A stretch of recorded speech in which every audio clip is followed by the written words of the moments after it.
And the next really important function we look at is the quadratic. So together with the linear function, the quadratic function and the linear function, these two functions are the building blocks of every single polynomial there is. Because every polynomial can be factorized down to be a combination of linear functions and quadratic functions. Every one of them. That's why we spend so much time on these things. So our quadratic polynomial and its picture, which is the parabola. Now there are subtle differences. The quadratic polynomial, what is it? There it is, ax squared plus bx plus c. It is just an algebraic expression.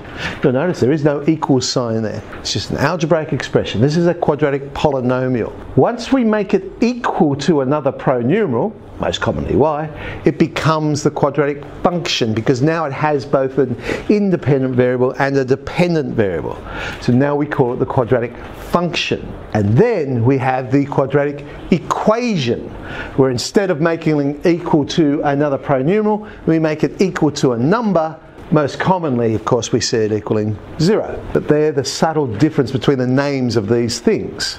Now, a quadratic where the coefficient of x squared is 1 is what we call monic. So it would be a monic quadratic. The coefficients, a, b and c, they're the constants in our expression.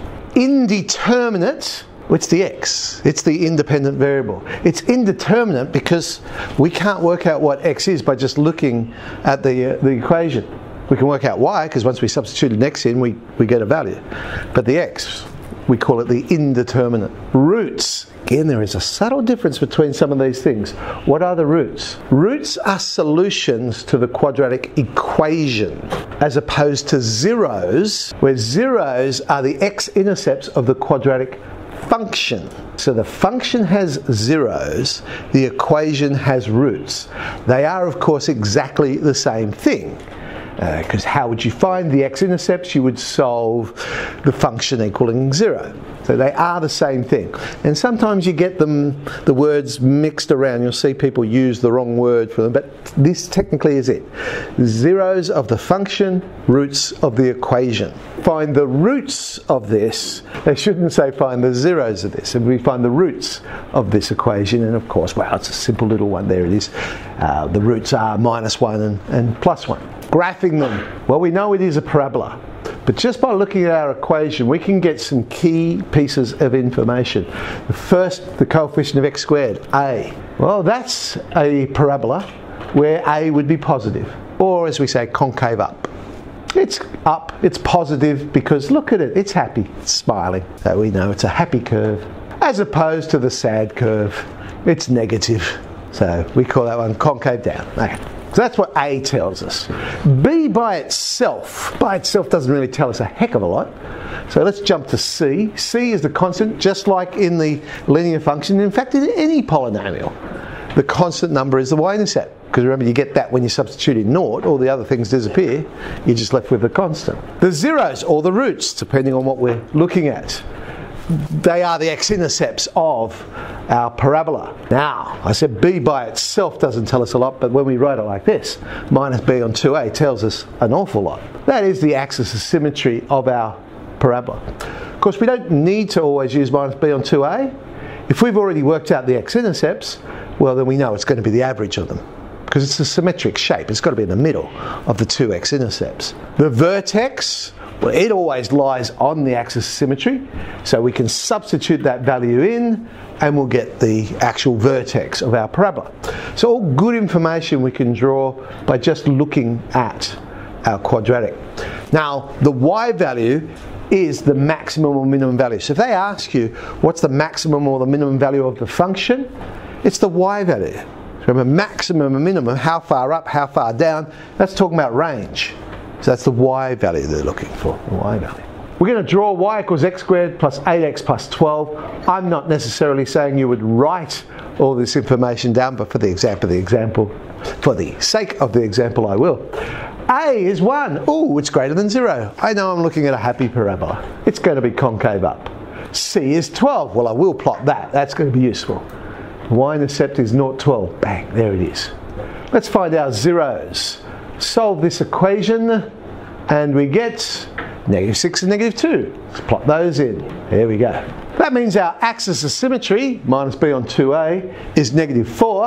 Of course, it probably would have been smarter to just find the average of those two, because we already know the x-intercepts.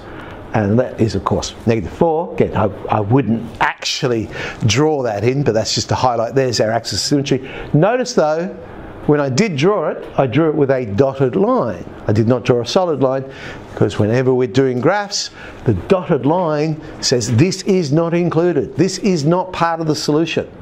It's just there to help me. That is why when you're drawing asymptotes, you always draw asymptotes with dotted lines. You are indicating this is not included in the solution. Vertex.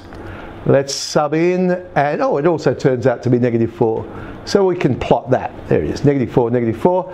That is enough information now. I know it's a parabola. I know it's symmetric. It's going through these points. There we go. There's our parabola. Y equals x squared plus 8x plus 12. What about if they just tell us some information? We want to create the function. So what's the quadratic that has roots 3 and 6? Oh, there's the answer. Whoa, we get it straight away. How did I get it straight away? Well, 18 is 3 times 6, and 9 is 6 plus 3. And think about how you would have solved it. You would have said, hey, what multiplies together to give the last number? What adds together to give the middle number? The answers would have been 3 and 6. So it's just going back the other way, if you think about it. Why is it negative 6 plus 3? Well, when you solve it, you would have got x minus 3 and x minus 6, because then you would have said, what makes that equal to 0? Oh, x equals 3 and x equals 6. So that's why it's always minus the sum of those two numbers. Oh, why is there a out the front? Well, I was never told it was monic. So of course it could be any multiple of that as well.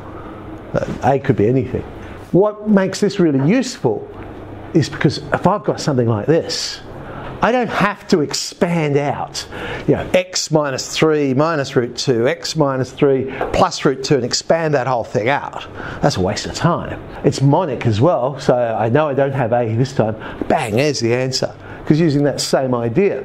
Because the beautiful thing is, they're conjugates. Difference of 2 squares, well, 7. That's going to be the number. Add them together, well, you're dealing with conjugates, the third disappears. And 3 and 3 is 6, so it's negative 6. Man, got it straight away. I did not have to expand this thing out and collect like terms and so on. This time I'm told the roots are 2 and 8, but they give me another piece of information. Its vertex is 5, 3. I know it's going to be some multiple of x squared minus 10x plus 16. 8 2s are 16, 8 and 2 is 10. But now with this extra piece of information, I can substitute that in and work out what a is. And we get a is minus a third. There's our equation. I mean, I've left it factorised, but I suppose you could expand out and write it as 3. I mean, up to you how you want to write the final answer there. Ooh, 3D.